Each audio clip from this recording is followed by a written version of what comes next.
Hello everyone. Thank you for making it to the last session of the day. I really appreciate you taking the time, and it's particularly difficult to sum the energy. And I hope that by the end of this, you feel energized and you get one thing that you can take away that you can apply in your business next week or next month. So throughout my years of business, I've worked with hundreds of different types of brands and across a multitude of industries. I've worked in aviation, technology, energy, of course, professional services and financial services. And here's the thing, at the heart of most businesses, we are a sales and marketing business. And if you are providing a solution, then really, put all the nuances aside, put aside the mechanics of an industry. One of the realizations that I had is marketing can be so complicated to a lot of people. Through my years, what I've done is I've simplified it. And this is what we're going to go through today. It really comes down to 3 key marketing objectives, and it can be worded in a lot of different ways. But before I go into a marketing objective and why it matters, typically what happens in a business is you think about, how do you want to grow? How do we get more leads? How do we get more sales? And it comes back to, what is our sales and marketing strategy, or what is our plan? It could be the next quarter, the next 6 months, or the next 12 months. So for me, I use the term marketing objective. And a marketing objective is you want to tie it to the key outcome or the lever you want to pull in order to, 1, generate more revenue, 2, retain or grow your customer database and value of it, 3, you want to retain as many people as possible, your customers that is, and you want to drive down the cost of acquisition. There is a 4th, and that's building competitiveness. That's more on the branding side, which I won't touch on today. And once you have your marketing objectives, you define your North Star, then do you talk about your tactics. The one thing that I see happens quite often is we get distracted by the shiny, what's new, what's great, what algorithm. Hey, TikTok has ads that supposedly work really well. When you start with your objective first and then define your initiatives, you are constantly focusing on your North Star and how you grow. So for me, there are 3, and I'm going to share them with you today. Number 1, boost your brand using social media and Google localization. Number 2, amplify your lead generation and build your blueprint. In other words, what is your lead generation engine? And number 3 is, how do you unlock untapped value from your existing database? So today, you would have walked through and received a booklet. I'm really big on practical, so it'd be good for you to pick up theory, but it'd be even better for you to pick up the strategy that you're going to deploy in the next phase of your business. So inside you'll see that there's things that you can fill out. Feel free to, you don't need to look at me the whole time, I won't be offended. Feel free to jot down what's applicable to you as I go through each section. And then if you were to ditch this by the end of the session for whatever reason, there's one thing I want you to fold and put into your pocket. This is a framework that I use, I coach my teams on, and I coach my clients on. I go, forget all the bravado and the noise, follow these steps, and just ask yourself what it needs to be. You can use this to plan out your next week, your next month, your next year. So marketing objective number 1, boosting your brand using social media and Google localization. So we all know social media, we all use it, but how does it link back to business, and what are the levers that it should really pull? Strategically, how does it align to business growth? For me, good utilization of social media, sorry, I should say great utilization of social media, should drive your revenue, increase your profit margins, because as you're boosting your brand on social media and people know of you, that essentially means that you are beating your competition. And by that factor, you should be driving down your cost per acquisition. As I said, as I hinted, there's the good, the better, and the great. We all want to pursue great, but there's so much that we need to do. It's really a milestone. How do you go from 0 to good, good to better, and better to great? And I'm going to take you through that. Specifically, I'm going to go through the hallmarks of what good can look like, what does better look like, and if you were to level up to great, how do we get there? And with each one, I'm going to give you potentially 1 to 3 key core actions. And the purpose of this booklet is for you to, as I'm going through it, you might circle the one you believe that you're in, and you can note down the key actions that you should take or potentially take. We're going to start with socials, and then we're going to go into Google. So good socials. I want to be kind. If you have created an account, great. If you've created an account and you have a great bio that links to, it contains your name, your business name, but also how you describe your business or yourself in the service area, good. That's good. Number 2, if you're linking back to your website, that's also good. Tick. And of course, if you're getting engagement, people are commenting and you're responding, that's good. So I want to acknowledge that this is a good starting position and it's highly achievable. You see that I've added 2 examples here. One of my big things is if you look around the industry and you don't know who to look at, sometimes it's worthwhile looking at people in different industries or different countries because there are people who are doing it well. And the thing with marketing is because it's always evolving, what you want to do is constantly look for things that you can imitate. So good social media is when you have a presence, but here's the thing. You have a presence, but you haven't leveraged it yet. There's no strategy in turning your social media to drive more leads or to drive down cost per acquisition. And remember, that's the ultimate goal. So how do we level up to better? At the heart of what is better is content, yes, but I will pinpoint specifically what. You can post every single day, but if you don't post with a resounding message, if you post with conflicting views, if people don't get a sense of who you are, then you're stuck in the good category. Better is when you want to stand for something and people go, oh, yes, that's the account or that's the business that talks about X, Y, Z. The goal in getting there is sitting with yourself and going, what is my brand? What do I want to be known for? If we're all brokers in the room, how do we stand out? And that's a challenging thing because you have to really lean into, is it my story? Is it my upbringing? Is it my passion? Is it my community? That's where you want to really dive into. Again, some examples over here. So when you are better at socials, at this point you are recognized. You have a brand. It's synonymous. But again, you might be getting inquiries, great, but there's still the step in really optimizing your social presence to turn it into a system that works harder for your business and takes your efforts and gives you the returns. So great. Great is where we all want to get to, and it is within reach with some additional effort. At the heart of it, for me, a great social strategy is when you take a step back and you go, I now have a following, they know who I am, what I stand for, why they should choose me. The last piece to this is to get them to opt in for something. You can't expect everyone to go, you know what, I'm going to slide into that person's DM and see if they can help me with X, Y, Z. You need to initiate it by running campaigns.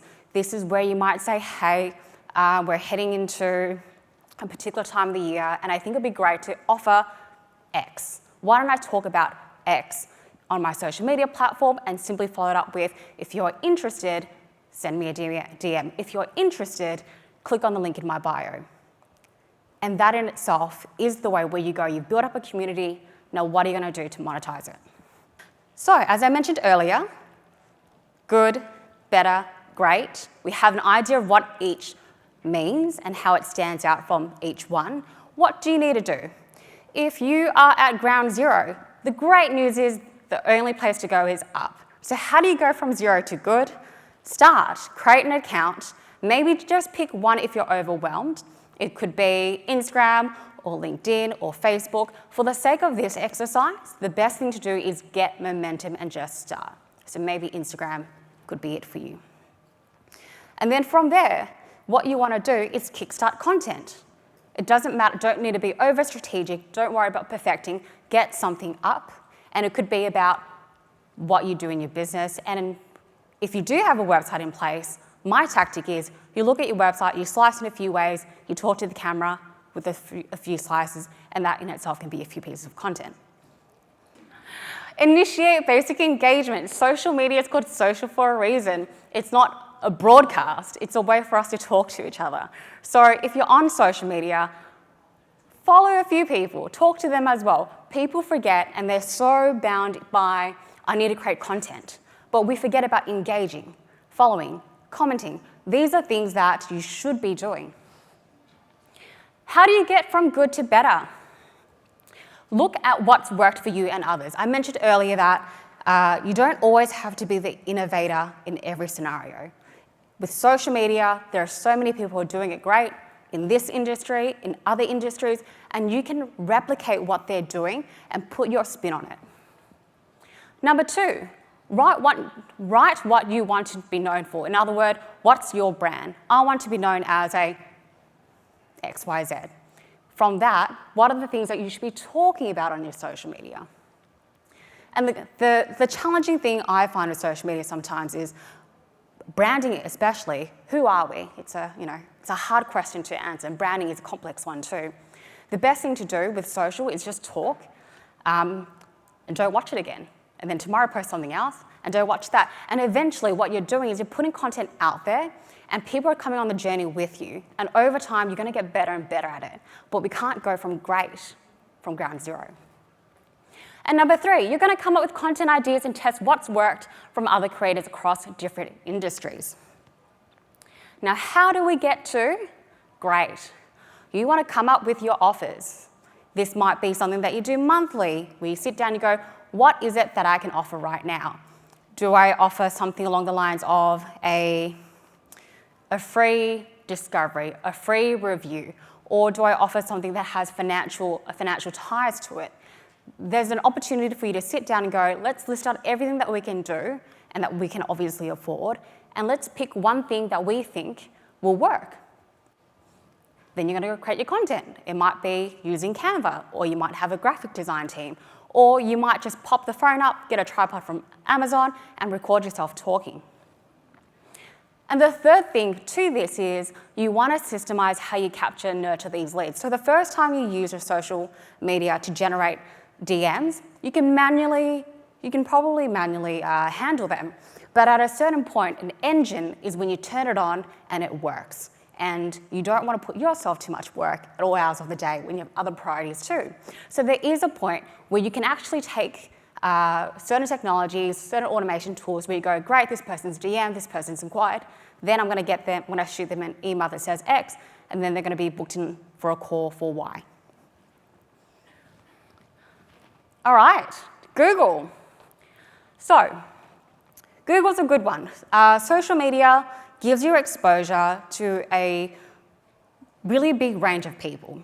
And Google, as we know it, is a search engine. It's how people find places to go, places to eat, information on XYZ. And Google is important for a lot of businesses because we want you to be discovered. Definitely by your name, your business name. And the best thing that where you want to get to is when people search for example, mortgage broker in Paran, and you come up as number 1, that's an ideal scenario. So, but let's start with good. Here you can see an example of a Google My Business profile. You may be familiar with the business. And this is a really good profile. Why is that so? They have their name, they have their label, i.e. mortgage broker, and they have their details, such as their address. They also have Google reviews. And that's a really good starting point. Why is it important? If we're putting all this effort in socials and then people are Googling us and it comes up blank, do we exist? I don't know. So good for me is start with the Google My Business profile. And you get visibility, you get some reviews as well. So in summary, you're on the map and your audience can find you, but there's still room to grow. There's always room to iterate and optimize and do more.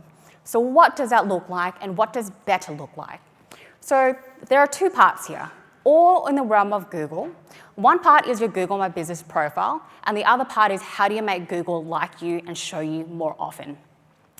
For Google My Business profile, there is a way where you can actually add more information to it. You can add more photos to it, and you can add articles to it. It beefs it up.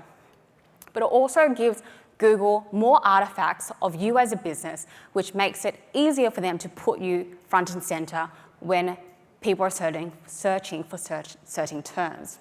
And on that note, we talk about SEO, or search engine optimization. So in a nutshell, search engine optimization is when you take your website and you improve it in a way so that when someone searches for certain keywords, such as mortgage broker in Paran, you come up. The whole game with Google is relevance. Can you imagine? You go out for dinner and you go, I want to find a cocktail bar, and it gives you a milk bar. That's frustrating. There's no relevance there. The same theory applies when someone's searching for a service that you provide, you want to come up. And you need to mirror what people are searching in order for you to show up. So, better for Google, your focal point is, your footprint is expanding, and that's great. And you're also getting discovered. And you may be climbing the search rankings as well. At Better, what I would expect is if you were to put your business name into Google, you should definitely come up. Both your Google My Business profile as well as your website, which often happens on the left-hand side, what we call the search results page. What's great? How do we level up to great? There's authority, there's community, and there's advanced SEO. So this might not be known to a lot of people, but Google has so many features that you can take advantage of. So the next time you run a webinar, as an example, or you have even a small event, you can actually put it through Google. Now, would you get additional foot traffic? Maybe, but it makes Google think that you're quite big, and that's advantageous. And you can integrate your community with that. So you can do a pizza and learn at the local pizzeria. And that might be an interesting spin for you.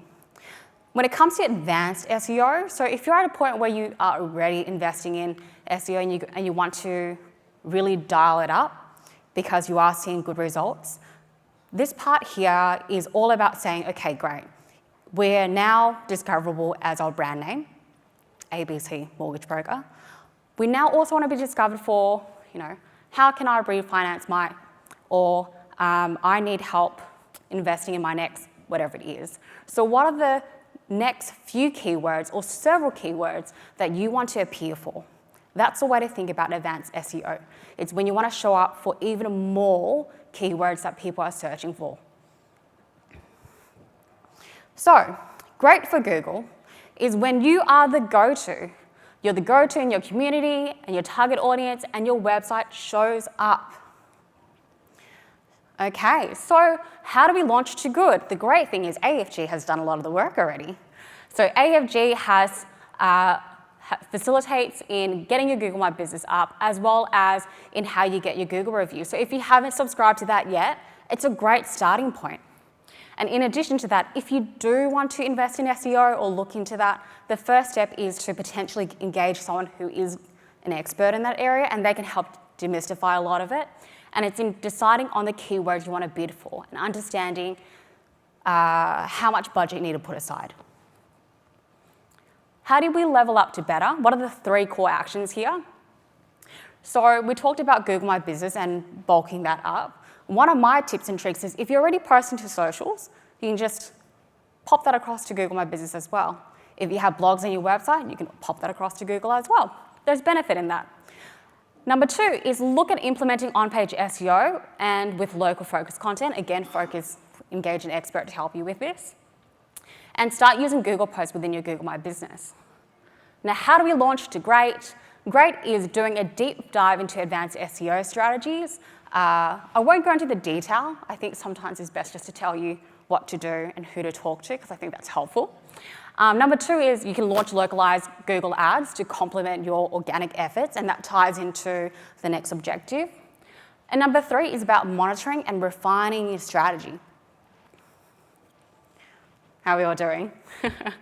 So that is objective number 1 done. And now we're going to go into my bread and butter and all-time favorite topic, because it's top of mind for every single business, leads. So how do you go about generating leads for your business? And in my language, it's one thing to generate a lead, it's another thing to generate or to build a lead generation blueprint or an engine. Why is that so? So why do I call it a blueprint or an engine? A blueprint, an engine, a formula, whatever it's called, or how you want to term it. It's all about understanding how you are going to get predictive lead flow for your business. So the next week, the next month, the next quarter, is it 5 leads? Is it 500 leads? What do we need in order for us to 1, sustain, and 2, to grow? And when I break it down quite simply, a predictive lead flow means predictive sales. And what does that mean? It means that you know when you can hire. And isn't that powerful? You know when you can hire and you know when you can make your next investments. And that allows you to plan and scale. So, there's a lot to go through here. When it comes to lead generation, my good is you get leads. Now, typically for a lot of businesses when they start, the way that they get leads is through referrals. And that's great because it's indicative of you doing your work or the way that you delivered really, really well, which means that it's easier to ask for a referral. But what's the problem with referrals? When it's not scalable. How many can you get? Do you get 5 per week? Do you get 10 per week? Or is it ad hoc? And more often than not, it is ad hoc. And with your leads, what are you doing? You are likely popping it into a spreadsheet or a CRM. And outside of referrals, you're probably networking to get additional referrals, or maybe door knocking. Those are your main tactics. You haven't yet really lifted the lid on digital marketing. And the key thing for me in the good territory is you haven't yet defined what your cost per lead is yet. And the reason for that is because if you're getting referrals, that cost per lead is as a result of your previous work, and that's hard to quantify. And the next slide will go into a bit more detail. So the resounding thought here is your leads come sporadically and there's no structured approach to consistently generate and handle these leads. This is where it gets exciting, and this is where I like to get most businesses to, because at this point, as a business owner, you can breathe easy and you sleep at night. So a lead funnel is when you're running ads or you're leveraging other channels to do the work for you so you don't have to rely on referrals alone. You might be using Google ads, you might be using Meta ads, so Facebook and Instagram, or you might be doing email outbound, especially if you're in the commercial space. Your leads are captured systematically into a CRM, and when they are, the person on the other end receives something to say, thank you for inquiring, or here's the guide that you requested. I know when someone has a lead funnel in place, when I ask them, so what's your cost per lead? And they give me a range. And that's what you want to aim for. If you don't have a starting cost per lead, you need to set your ceiling. If it's $1,000 per cost per lead, or $5, or $20, or $30, you need to establish it. Because marketing is, yes, part up, but it is part science. And the part that really excites me is once you stabilize and you get your cost per lead, say it's $50 per lead, and you need another 10 leads, well, guess what? Now you know how much to spend. And I always get the question, is it worthwhile investing in Google? Is it worthwhile investing in Meta? And can I trust Kat? She's a digital marketing agency at the end of the day. Well, we're a brand and marketing agency. And what I want to do is give you some data to work with. Take a data-led view of what works. So the whole thing with Google, as we have shared, is it's based on what people search. And how often are they searching it? Do people search mortgage brokers once a month? Or what's the volume? We call it keyword volume. And as you can see, this is a very quick screenshot. There is a lot of people searching for a lot of relevant terms in this particular industry. The question is, do you want them to come to you or your website? So to give you very, very conservative formula of how this could work, even if you got 1,000 new users to your site, and only a conservative 1% of them fill in a form or click your phone number, that's still 10 new sales leads. And the way that you dial it up is by spending more. And when it comes to Facebook or Meta, across Facebook and Instagram, it's very similar. So for me, I like to use Google as a way of competing for specific keywords that I can afford, that are specific to me, based in my area as an example. And you can also use Meta to do that, but Meta is a little bit different. For Meta, what you can do is you can offer free discoveries, a quote, whatever it is where you offer something that is of value for your time, and in exchange you get someone's details. We call them marketing qualified leads. So you can run a marketing qualified lead campaigns based on an offer leading into summer. And with that, what you could potentially do is, if your ad is seen 20,000 times, and that's highly achievable, the number seems high, and only 0.1% of people click on the ad and leave their details, guess what? That's still 20 new marketing qualified leads. So when you're in the better category, you have a system in place. You have some level of predictability. Of course, at this point, if your cost per lead is high, the goal now is to bring it down. And that's done through optimization. And this is where we get to great lead generation. Really excites me, especially when you can predictively test and A/B test different things. For me, lead generation at this point, if you've really nailed one channel, which I would recommend, if you haven't started yet, pick one channel and do it well, rather than all of them. Because at the great category, it's about diversifying and adding to your lead generation engine. Hey, Meta's working really well. How do we stack Google on top of this now? What else can we do? Can we do TikTok ads? We focus on one thing, we do it well, we establish our CPL, cost per lead, and then we do it again, but a different channel. In addition to stacking your channels, you want to be able to capture them in your CRM, and you want to be able to score them.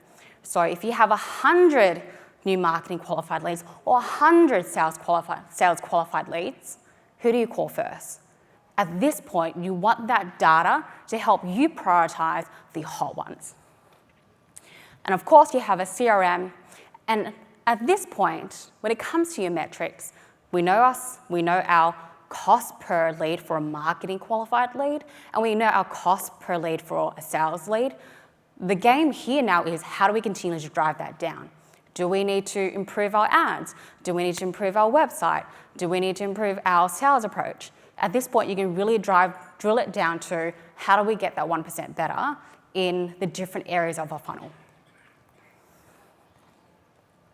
So great is when you know you can dial up or down your efforts or spend, and the number of leads correlate. Launching too good. Now, a website is quite often seen as a lead generation vehicle. It has a form, it has your phone number. So the first place to start is your website. Of course, AFG has the smart website, so you can take advantage of that. That's going from 0 to good. How do you get better? Start with one paid channel. I would recommend one of two. I would recommend Google or Meta. If you can come up with sexy offers, interesting offers, and you can leverage yourself in your content, go for Meta. Google is also great. If you're in a particular region where the competition isn't high, that's your gold mine. What you want to do after you implement, or you start with one digital ad, is then you want to implement an email system for outbound marketing, because once you start generating leads, we need to acknowledge the fact that potentially not everyone that comes through as a lead will respond immediately. So you need a system in place to keep tapping their shoulder and be like, are you ready to talk now? And number 3 is you want to systemize the way that you capture it and the way that you're tagging them. So which campaign do they come from? Which offer are they interested in? What else do you need to know about them in order to get them interested to move to the next step?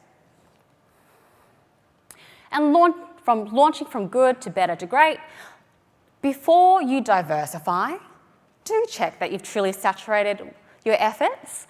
And that might be in looking at a particular channel and engaging an expert to say, can I spend more? Have I maximized my budget? Because at a certain place or certain time, there's only so much money you can throw at it. Or are there other things that we can do to get the 1% conversion improvement, such as, can we make our creatives better? Can we make our website better? And then number 2, let's say that you've really saturated it. Let's say that you've absolutely, mastered Meta ads. Now you can add your next one. As I said, it could be Google ads, could be TikTok, could be LinkedIn ads. Lots of possibilities. And the last part is you want to choose how you deliver these. So it's a matter of executing. Do you do it in-house? Do you do it externally? We are coming down to our last objective, and this is unlocking untapped value from your existing database. Now, your database is made up of all the customers that you have engaged with in the past, as well as any leads that you've generated or any referrals you've received. The whole idea with objective number 3 is you've already put in so much work to get these details. Are we going to let it sit dormant, or are we going to do something about it? And you can do something about it and maximize a customer lifetime value. That's the number of times someone engages you or how much they do business through you. So what's good database management or customer enrichment, or in other words, remarketing to a list? Lots of different terms. You have an existing database, tick, great. And number 2 is you have some lead nurture automations in place. So if there's a market update, they receive an email. So good is you have a database. That's a really good starting point, but it's dormant. So it's now time to wake it up. What's better? Better is when you have a database, and I would say the key thing is you look at your database, you know how many people are in there, and you know how they are segmented. And that may be based on these numbers of people came from referrals, or these number of people I did business with in 2020, or whatever it is. You want to start segmenting it in a way where you know if you were to go out to them, what is it that you need to specifically say or offer to excite them to come back to you. And of course, you need to know your analytics. So at this point, better is you're on the right path, but there's more that you can do. Let's talk about great. Your database is a great asset. You look at it, you go, if we actively grow our database by running meta ads, and I know that when we add another 100, we get another 15 customers, that's what great sounds like. You're using your database as a way to quantify your other marketing efforts. And the engagement piece is perhaps what's most important here. Growing the number of people that you have is one thing, knowing what to do about it is another thing. So once you've segmented them, you can start running campaigns. It might be in terms of, asking for referrals. You can get that automated. Or, they need their annual review. You can do that based on when they join the database. Or at this point in your business, you might say, we want to diversify what we're offering. We're going to hit up this segment by saying, would you be interested in a asset finance? And with the analytics, as I mentioned earlier, you look at your database as part of your scorecard or your report. Did your database grow? Did the value that it extracted grow? So great is when you know you can send out X emails to Y customers and you get Z return. Launching to good. The great place to start, and it's a lot less stressful when we don't lose customers or our customers go to someone else. So leverage the red alerts through AFG Smart and call these. So these are the people who may be coming up to something and they may not know to go to you because they identify your relationship or what you offer as one thing in particular. So it's up to you to actually reach out to them and educate them on what else you have to offer. Going from good to better is key thing is to determine your segment. If you have 100 people in your database, who are they? What do they look like? If you were to categorize them into 3 buckets, what would that be? Initiate a basic email marketing campaign. I'll give you a really simple one. Hey, hi. It's been a while since we have last spoken or since we did X. It would be good to check in and see how you're doing, and it would be great to talk to you about the other things that I'm offering. Super simple. That's highly doable. Then you want to collect the data. Did people open the email? Did they reply to the email? Get feedback and iterate it for the next time. From better to great. So at this point, you want to sit down and you want to plan your campaigns. How do we go about automating and asking for referrals? Because the way we ask for referrals is probably likely the same every single time. Can we automate it? Absolutely. How about repricing? At what point do we run that campaign? How often do we run that campaign? Answering those simple questions will likely have in your head, I should do it once, I should do it twice, 5 times. That's great. and then the diversification opportunities I mentioned before. You want to start with one, and if this is your first time doing it, you want to make sure that it's the quickest one and the quickest win. Learn, rinse, repeat, and turn it into a cadence and automate it. I'm going to close with this today. I've covered a lot of different tactics. What should you focus on first? So here you have your little A5 slip. In the first one here, you want to pop in which objective you want to focus on. And you may want to take a photo of this. This is my blueprint on what you should focus on, but I'm going to tell you as well. For most businesses, you want to first run an email campaign to your database and get immediate value. It's exciting.